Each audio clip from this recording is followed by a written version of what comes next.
दोस्तों, आज की कहानी है शिवाजी राव गायकवाड़ की।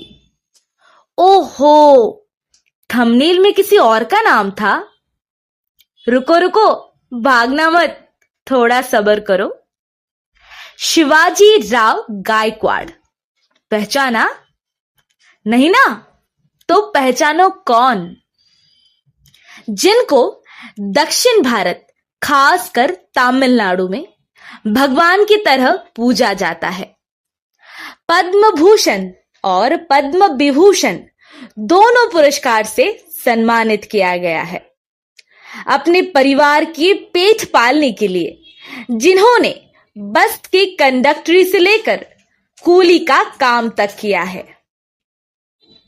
अपने करियर की पहले 10 सालों में ही 100 फिल्में पूरे कर लिए थे। तमिल, हिंदी, मलयालम, कन्नड़ और तेलुगु के साथ साथ एक बांग्ला फिल्म भी किया है उन्होंने। भारतीय सिनेमा की सबसे सफल और लोकप्रिय अभिनेताओं में से एक माना जाता है, जिनका जन्म 12 दिसंबर 1950 को बेंगलोर में एक मराठी हिंदू परिवार में हुआ था। जिनका फेमस डायलॉग है, झुंड में तो सुअर आते हैं, शेर अकेले ही आता है। फेमस हिंदी डायलॉग जो शिवाजी द बॉस मूवी की है। अब पहचाने कौन? रजनीकांत, जिनका असली नाम शिवाजी राव गायकवाड़ है। इस 70 से अधिक उम्र में भी इनकी आगे अभी भी बॉलीवुड के न्यू कमर्स डल पड़ जाते हैं। बड़ी कठिन परिस्थिति से गुजरकर उन्होंने अपना करियर बनाया, जो बॉलीवुड की नेपोकिड्स कभी सोच भी नहीं सकते। इतने फेमस होने के बाद भी डाउन टू अर्थ, क्योंकि वो जमीन में ही पले बड़े हैं और जमीन से आसमान तक चढ़ने का सफर खुद से तय किया है। एक जमीन से जुड़े हुए सितारा, द रजनीकांत। दोस्तों, आज हम रजनीकांत जी के असफल से लेकर सफलता तक की कहानी सुनेंगे। और ऐसे ही मुझे सुनते रहने के लिए प्लीज मेरे चैनल को सब्सक्राइब कीजिएगा, क्योंकि मुझे सफल बना सकते हो सिर्फ आप। तो चलिए सुनते हैं आज की सच्ची कहानी। बहुत छोटे उम्र में ही मां को खो चुके थे रजनीकांत। कभी घर चलाने के लिए कूली और बस कंडक्टर तक का काम भी करते थे। मां जीजाबाई और पिता रामोजी राव के 4 संतानों में शिवाजी सबसे छोटे थे। इनकी स्कूलिंग बेंगलोर में हुई थी, जिस वजह से उनको कन्नड़ भाषा में इतना ज्ञान है। उनके पिताजी पुलिस कांस्टेबल थे और उनकी रिटायरमेंट के बाद वो लोग बेंगलोर शिफ्ट हो गए थे। उनकी मां की मृत्यु के बाद परिवार में आर्थिक संकट आने की वजह से उनको बस में कंडक्टरी की काम भी करना पड़ा और बस में अपने टिकट काटने की अनोखे अंदाज की वजह से वो बस ड्राइवर्स और कंडक्टर के बीच बहुत पॉपुलर हुआ करते थे। अपनी प्राथमिक शिक्षा उन्होंने सरकारी कर्नाड़ा प्राथमिक विद्यालय से किया है। वो एक बेहद ही मेधावी छात्र हुआ करते थे। उनको क्रिकेट, फुटबॉल, बास्केटबॉल के साथ साथ गणित और वेदास में भी काफी रुचि और ज्ञान था। इसीलिए उनके बड़े भाई ने उनको रामकृष्ण मिशन में भर्ती कराए और धीरे धीरे वो आध्यात्मिक रूप से काफी ज्ञानी और मेधावी बन गए थे। अपनी पाठशाला में पढ़ाई के दौरान वो कई बार नाटकों में हिस्सा लेते थे और तब से ही एक्टिंग में उनको बहुत इंटरेस्ट और शौक होने लगा।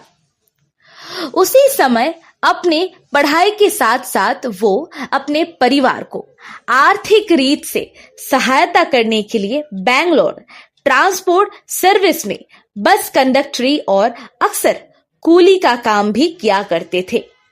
वो अक्सर कन्नाडा माइथोलॉजिकल नाटकों में हिस्सा लिया करते थे। उन दिनों वो सोच रहे थे मद्रास फिल्म इंस्टीट्यूट में कोर्स करने के लिए, क्योंकि उन्हें एक्टिंग की बहुत ही ज्यादा शौक था। पर उनके परिवार उनके इस फैसले पर राजी नहीं थे। तभी उनकी दोस्त और को-वर्कर राज बहादुर की मानसिक और आर्थिक मदद से उन्होंने मद्रास फिल्म इंस्टीट्यूट में ज्वाइन किए। यहां रहने के दौरान तमिल डायरेक्टर के बालाचंद्र के नजर में आए। उन्होंने ही उनका नाम रखा रजनीकांत, ताकि दूसरे एक्टर शिवाजी के साथ उनका कंफ्यूजन ना हो। उन्होंने उनको तमिल भाषा सीखने की सलाह दी और रजनीकांत ने इस एडवाइस को फॉलो किए और फिर उनकी जिंदगी बदल गई, ऐसे जो कभी ना रुके। उनकी फिल्मी करियर शुरू हुआ तमिल मूवी अपूर्व रगंगल 1975 में। इनकी पहली हिंदी फिल्म अंधा कानून की थी। उन्होंने कई भाषाओं में फिल्में की। उनकी बांग्ला फिल्म था भाग्य देवता।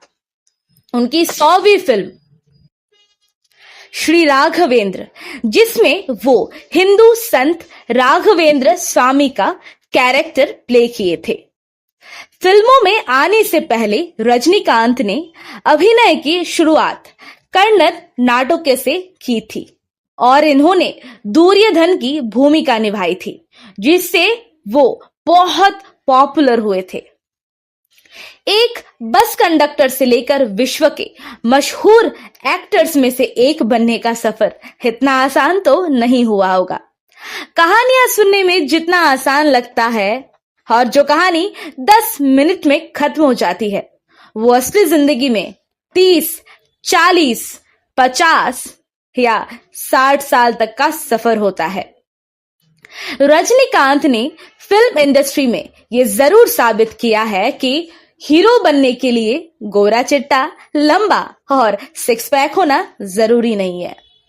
वो कई बार बॉडी शेमिंग और लुक्स को लेकर भी अपमानित हुए हैं, क्योंकि कुछ लोगों की आदत ही होती है किसी को नीचा दिखाना, भले ही वो उनकी पैर की उंगली की भी बराबर न हो। रजनीकांत 1995 में राजनीति में आने को लेकर काफी चर्चे में थे, पर उन्होंने कहा कि अगर वो अभी पॉलिटिक्स में आएंगे तो अभी वो जनता को वो सब कुछ नहीं दिला पाएंगे और पूरी तरीके से संतुष्ट भी नहीं कर पाएंगे। वो पूरे भारत के साथ साथ दक्षिण भारत में बहुत ही ज्यादा मशहूर है, सिर्फ मूवी में हीरो बनने की वजह से नहीं, रियल लाइफ हीरो होने की वजह से। वो बहुत सारे चैरिटेबल वर्क करते हैं, मतलब दान पुण्य, और साथ ही साथ मूवी और रियल लाइफ में उनकी डायलॉग्स की वजह से वो सुपर हीरो की तरह हमेशा लोग उनको देखते हैं। कहते हैं हार कर लौटने का हुनर मुझ में नहीं है, ऐसे घबरा जाऊं ऐसा जिगर मुझ में नहीं है, निकला हूं तलाश में तो उसको पाना है, बिन पाए लौट जाऊं ऐसा सब्र मुझ में नहीं है। रजनीकांत इतने ही पसंदीदा हीरो है कि 2014 में उन्होंने अपना ट्विटर अकाउंट खोला और 24 घंटे में ही उन्होंने 2,10,000 फॉलोअर्स रिसीव किए। रजनीकांत की वाइफ है लता रंगाचारी, जिन्होंने अपने कॉलेज की मैगजीन के लिए उनके इंटरव्यू लेने गए थे। 26 फरवरी 1981 तिरुपति आंध्र प्रदेश में, और फिर उनकी चोरी बन गई। उनके 2 बेटियां ऐश्वर्या और सौंदर्य, और उन बेटियों से 4 पोता पोतियां भी है। उनके कुछ फेमस डायलॉग।